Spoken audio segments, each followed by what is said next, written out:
and raconteur, entrepreneur, starring in a new show called A Minute with Stan Hooper. It premieres Wednesday night on Fox. Please welcome Norm MacDonald, ladies and gentlemen. Well, Norm fires out like a rocket. Thank you very much. I've never seen, wow, it's amazing. It's like, did we just do an edit? You rocketed out here. You know, most people do the saunter. I mean, it's like, bing, Norm, you're like you're here. That was amazing. That was the fastest entrance. People don't enjoy the walk. Well, I don't know. Some people like that perp walk. The audience, they like to. They want to see you get right to it. Right to it. You're a man of action. I'm for the audience. There That's you all. go. Man of the people,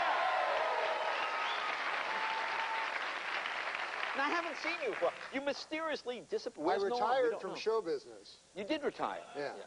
No one noticed because I was barely in it at the time. I see. Yeah.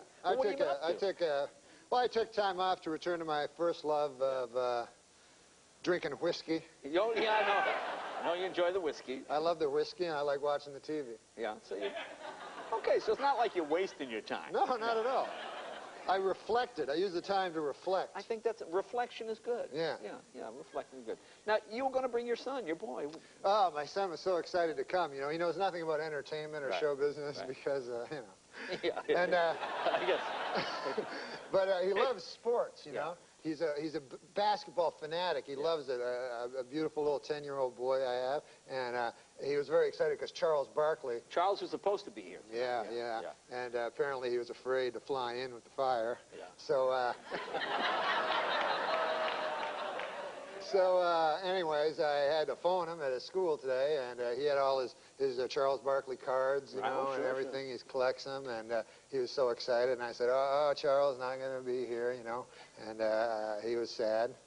And then, well, we tried to get Karl Malone. I know. And then you guys phoned. You said, "Hey, Karl Malone's going to be here." So then I phoned him back at school. I said, "Hey, Dill, guess what? Karl Malone's going to be here." And he was really excited, you know, because he has all his cards too, and he loves Karl Malone. Yeah. So he was real excited. And then Karl Malone's not coming. No.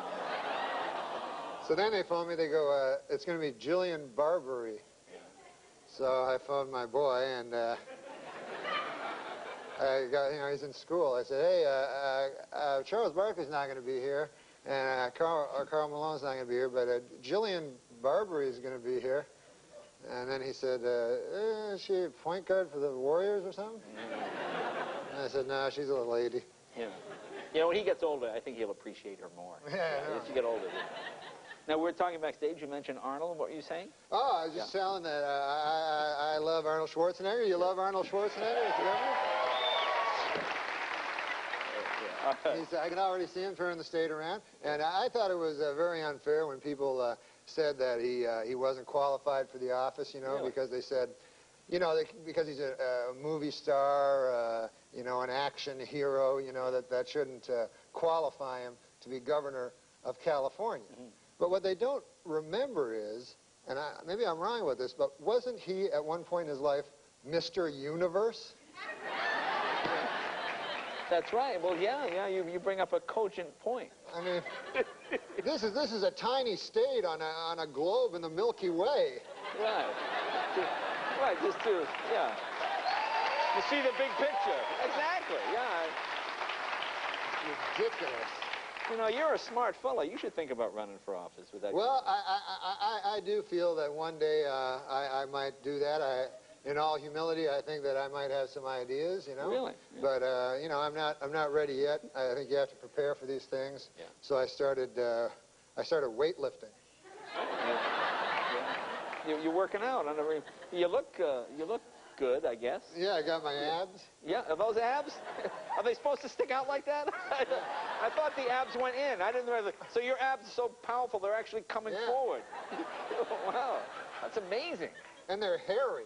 Your hairy abs. Yeah, I don't want to see it. But I don't even know what I'm supposed to do when I get the abs, really. Do you just show them to people? I don't.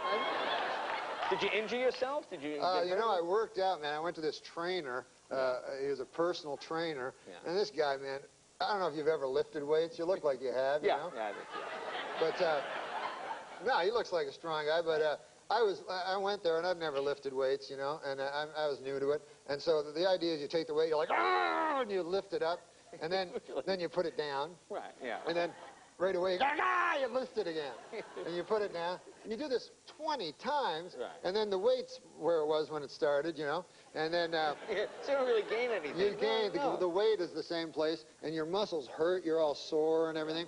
And very repetitious, you know. It's the same problem I have with sex. I know it's too much of the same. Too much of the same, yeah. You can't get into it. And so then this character, my trainer, finally, after 2 weeks of like lifting these crazy amounts of weights, I go, geez, I think I finally, it's getting a little easier. He goes, I'll put more weight on it. I go, what?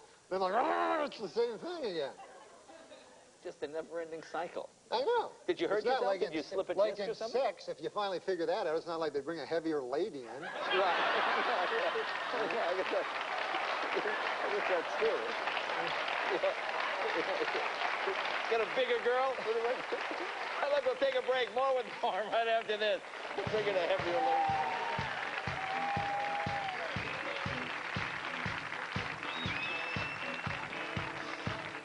All right, welcome back. We're talking with physical fitness guru Norm MacDonald. Now, you're telling me, I asked you about if you slipped a disc. You said I did. I slipped a disc. From constant working? Yeah, from this this trainer. He kept going like, he said, no pain, no gain. And I believed him, and I kind of, you know, it rhymed. Yeah, right. So, you always believe things when they rhyme. So I was like, yeah, that makes sense. Yeah. Gain rhymes with pain. Right. Yeah. So I was like, with one of these crazy machines, and I went, like my back had this crazy pain, which I took as a huge gain. Right. Yeah, that's good. You're doing well. It turned out my disc slipped. Wow. Are you familiar with discs? A little bit, sure. I'll explain them to you. Yeah, all right. Your back has discs in them. All right. Yeah. Well, thanks for clearing that up. Yeah, that's good. Yeah, okay. I think we got a handle on it now. And one of yours slipped? Is that what it is? Yeah, it slipped. It slipped out of where it should have been. Ah. And so it slips out, and then it causes incredible pain. Sure. And virtually no gain. Right.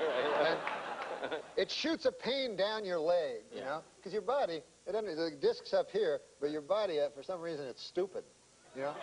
I think your brain is smart. Right. But your disc is not very smart. Plus, it's near your ass, so right there. It is. Yeah, it's not going to be that smart. Yeah. Why do you have to say that? Well, because it's not smart. The brain would be, you'd think, you know. No, but it seems so like a nice, clean show before. Yeah.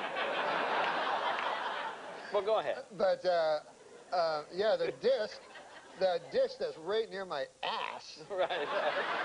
Exactly. It starts shooting down my ass. I'm sorry I brought it up, but go ahead. Yeah, I know what happened. Right down my leg, up my leg and back to my ass. Wow. All the way around. Yeah. Amazing. So it was an incredibly intense pain. Yeah. And then when you have these pains, like, you know, it is life-threatening pains. Yeah. And everybody has a kind of opinion, you know? Right. Like just my friends, bouncers at bars. Would you like me to go like this to you? And I go, no, that's all right, you know? And everybody's got, one guy wanted me to take some herbal thing from ancient China. Oh, sure. I don't like those things, I don't like those medicines from 3,000 years ago. I prefer the ones that came up with last week. Right, yeah. So what I ended up having done was I went and had an epidural. Oh, okay. You know, like Yeah. One guy is usually for the ladies. Yeah. It's what the pregnant ladies get. Oh, okay. When they have the babies in their belly, they get an epidural. Oh, okay. So I'm a man. You know I'm a man's man. Right, you're a man. Sure. So I was a little, I was saying, well, I'm not getting an epidural. That's for a pregnant lady. You know what I'm saying? But the pain became so extreme that I had to put my manliness aside. Right. And I did get an epidural. Right. Oh, my God. Even if you don't have a slip disc, get one of these epidurals. Oh, yeah? Works for you, yeah? Oh, man. Your leg feels so good. I mean, you want to talk about your ass, my Lord. Your ass feels like Jillian Barbieri's ass. Right. That's very good. Now, I understand you also, you did some horseback riding? Oh, yeah. I always thought I'd be a good horseback rider on account I love Western movies, you know. Well, that makes sense. That's an interesting... Ever since I was a kid, I saw them Western movies with the horseback riders, and I thought I'd always like to do that, and I felt I'd be good, and so I bought a hat. And I went and I got on the horse, you know, they have these rides you can go on. Yeah. And it's not what you expect, you know. No? First of all, I thought the horse enjoyed the experience. I thought they were in on it, you know, they were having fun too. They don't care. No. They don't care for lugging around a dude. So we're in a thing, you know, and everybody else's horses are going, and my horse just keeps stopping and eating like a shrub and stuff. And so they say, hurry up, hurry up. I'm like, I don't know, Adam. It's a giant horse. Right. They go, kick him in the ribs. That's how you make a horse go. Really? Kick him as hard as you can in the ribs. Which I didn't want to do, because this horse is way bigger than me. Well, yeah, that doesn't make a lot of sense. Yeah. So if it came to a kicking contest, yeah, I think this guy would kick the out of me. Yeah. Since you started this filthy conversation. Yeah. Well, it seems like a natural. Well, listen, tell us about your show now. Oh, my show is called A Minute with Stan Hooper. Okay. I play Stan. All right, that makes sense. And it's on Wednesdays nights at 8:30 on Fox Television Network. I play a Charles Kuralt character, if you will, a Paul Harvey, a Charles Osgood, a commentator. A commentator. Yeah. And I live in New York, and I comment on small town values. Right. And then I feel like I'm a hypocrite because I live in New York City, so I decided to move to the heartland to be with my people. Right. You know? And then it turns out that, you ever see that show Green Acres? Yeah. I stole that. Really? You just stole that idea? All right, very good. Well, very good. The show is on Wednesday night. We'll watch it. A Minute with Stan Hooper. Ah, that'd be great. Norm, thank you. Norm MacDonald. Right back right after this, ladies and gentlemen.